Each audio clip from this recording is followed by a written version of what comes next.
ഇന്ന് ഈ വീഡിയോയിൽ ഞങ്ങൾ കാണിക്കുന്നത് ഞങ്ങൾ അടുത്ത റിലേറ്റീവ്സിൻ്റെ വീട്ടിൽ പോയപ്പോൾ അവിടെ കണ്ട ഡ്രാഗൺ ഫ്രൂട്ടിൻ്റെ കൃഷിയെക്കുറിച്ചാണ്. ഏപ്രിൽ മുതൽ നവംബറിൽ വരെയാണ് ഇതിൻ്റെ സീസണ്. അത് കഴിഞ്ഞ് കഴിഞ്ഞാൽ നമുക്കിത് പ്രൂൺ ചെയ്യാം. മെയിനായിട്ട് ഇതിനാവശ്യമുള്ളത് ചാണകപ്പൊടിയും ചകിരിച്ചോറും ആണ് മെയിനായിട്ട് വേണ്ടത്. ആഴ്ചയിൽ ഒരു 2 തവണയെങ്കിലും നമ്മളിത് നനച്ചാൽ മതി. നല്ല സൂര്യപ്രകാശമുള്ളവർക്കും നമുക്കിത് നടാം. ഈ വെച്ചിരിക്കുന്നത് കണ്ടോ, അതൊരു മതിലാണ് നമ്മൾ പരത്തിയിട്ടുള്ളത്. ഇത് മേലെ കമ്പി വെച്ചിട്ടാണ് കെട്ടിയിട്ടുള്ളത്. അതല്ലെങ്കിൽ ഗ്രോ ബാഗിൽ ചെയ്യാം, സിമൻറ്റ് ചാക്കിൽ ചെയ്യാം, അതുപോലെ ടെറസിൻ്റെ മേലെ നമുക്കിതുപോലെ ഡ്രാഗൺ ഫ്രൂട്ടിന് കൃഷി ചെയ്യാവുന്നതാണ്.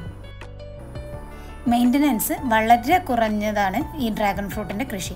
അതുപോലെ തന്നെ നമ്മളൊരു തൈ കുഴിച്ചിട്ട് കഴിഞ്ഞാൽ 2 മാസത്തിനകം ഇതിന് പുതിയ വേരുകളും പൊട്ടും. ഞങ്ങൾ അത്ഭുതപ്പെടുത്തിയത് എന്താണെന്ന് ചോദിച്ചാൽ, ഇത് ചെയ്തിട്ടുള്ളത് മതിലിലൂടെയാണ് പരത്തിയിട്ടുള്ളത്. ആദ്യമായിട്ടാണ് ഞങ്ങൾ അങ്ങനെ കാണുന്നത്. അത് കഴിഞ്ഞ് മേലെ ഇതുപോലെ കമ്പി വെച്ചിട്ടുണ്ട്.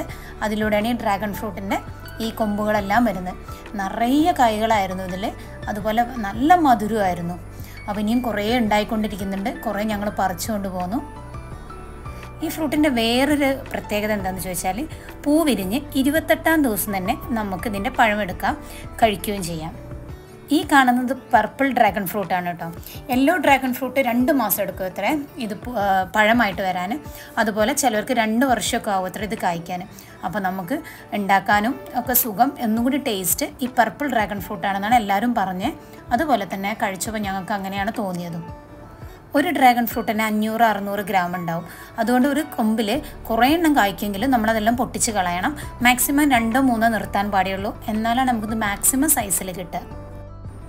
ചില സമയത്ത് നമ്മളിത് പുതിയ കൊമ്പ് പൊട്ടിച്ച് നമ്മൾ കുഴിച്ചിടുമ്പോൾ അതിൻ്റെ അടിഭാഗം ചീഞ്ഞതായിട്ട് കാണാം കുറച്ച് ദിവസം കഴിയുമ്പോൾ.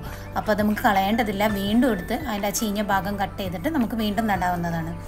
അപ്പോൾ എല്ലാവർക്കും ഈസി ആയിട്ട് കൃഷി ചെയ്യാൻ പറ്റിയൊരു രീതിയാണ് ഡ്രാഗൺ ഫ്രൂട്ടിൻ്റെ കൃഷി. എല്ലാവരും വീട്ടിൽ 2 തൈയെങ്കിലും നടാൻ നോക്കണം.